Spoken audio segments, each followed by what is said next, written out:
Bem-vindos ao 8º episódio da nossa série Quem é o Homem? Antropologia Bíblica. Hoje, a gente vai mergulhar num tema que, no fundo, define a nossa luta diária: a escravidão do pecado.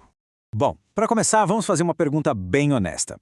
Se o ser humano é tão livre quanto se diz por aí, por que a gente se vê repetindo os mesmos erros de novo e de novo? Por que aquelas promessas de "dessa vez vai ser diferente" tantas vezes acabam no mesmo lugar? Mesmo sabendo o que é certo, por que a inclinação por que nos destrói parece tão forte? Pois é, a Bíblia usa uma palavra forte, até chocante, para descrever essa condição: escravidão. E olha, antes que a gente pense em correntes de ferro, a Escritura está falando de algo muito mais profundo. Um cativeiro do coração, um verdadeiro senhorio sobre a nossa vontade. Então vamos entrar na primeira parte da nossa análise de hoje. Vamos diagnosticar o que a Bíblia quer dizer com escravidão espiritual. Não se trata de uma falta de escolhas, mas sim de um coração que já está cativo. E o diagnóstico vem direto da boca de Jesus. Repare que ele não diz que quem peca comete um erro ou faz uma escolha ruim. Ele diz que a pessoa se torna escrava do pecado. Essa mudança de perspectiva é gigantesca. O pecado não é só um ato isolado, ele age como um mestre. Tá, mas o que é, na prática, essa escravidão espiritual? É um estado em que o pecado deixa de ser só uma opção entre várias e passa a ser um poder que nos domina por dentro.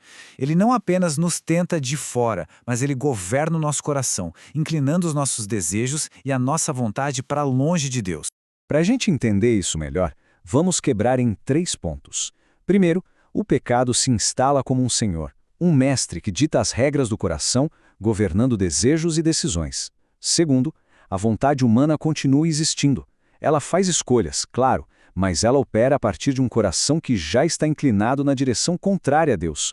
E terceiro, essa condição toda revela que a solução não tem como vir de nós mesmos. A gente precisa de um resgate que venha de fora. A teologia tem um nome para isso: incapacidade moral. E é muito importante entender o que isso significa. Não é uma falta de inteligência para saber o que é certo.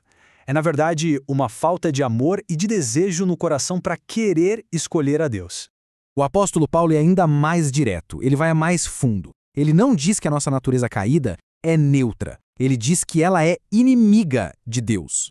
E perceba a força da frase. Ela não apenas não se submete, mas como ele faz questão de frisar, nem pode fazê-lo. A vontade está de fato presa.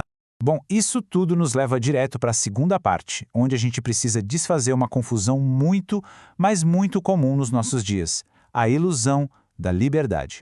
A cultura moderna, no geral, define liberdade como autonomia, certo? Eu sou livre para fazer o que eu quiser. A Bíblia, por outro lado, dá um diagnóstico mais profundo. A pessoa sem Cristo, de fato, faz o que quer. O problema está no querer. Os seus próprios desejos já são escravos do pecado. Então ela é livre apenas dentro dos limites da sua própria prisão.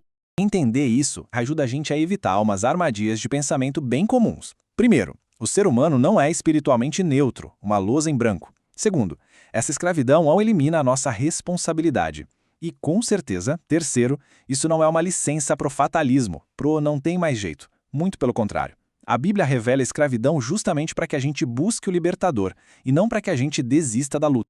Na verdade, a linguagem bíblica é ainda mais forte do que inclinado ou preso. Ela não descreve a pessoa sem a graça de Deus como alguém espiritualmente doente ou neutro, mas como alguém espiritualmente morto.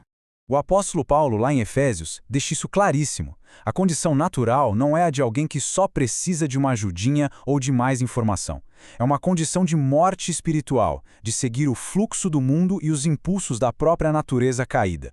E é aqui que a gente chega, finalmente, na parte mais importante dessa nossa análise. Se o problema é tão profundo, se o diagnóstico é esse, qual é a saída?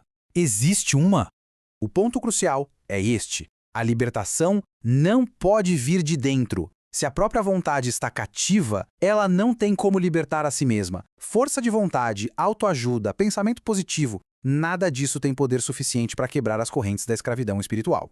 E aqui está a solução do Evangelho, dita por Jesus na mesma conversa em que ele fez o diagnóstico. A liberdade não é uma conquista nossa, é um presente. É uma ação de resgate, que vem de fora, realizada pelo Filho.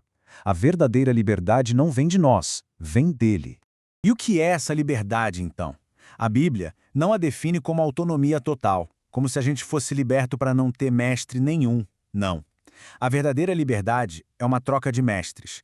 É deixar o senhorio tirânico do pecado para entrar de todo o coração debaixo do senhorio bom e justo de Cristo.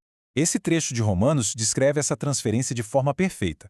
A vida cristã não é a ausência de um Senhor, mas a alegria de servir ao Senhor certo. Fomos libertados do pecado para nos tornarmos voluntariamente servos da justiça. Certo, vimos bastante coisa até aqui. Vamos então organizar as ideias principais para a gente fechar bem o raciocínio de hoje? Então, o que a gente leva daqui? Primeiro, que o pecado é mais do que um erro, é um poder que domina. Segundo, que a vontade humana por natureza está cativa. Terceiro, que a liberdade de verdade não é fazer o que se quer, mas ser liberto por Cristo para querer o que é certo.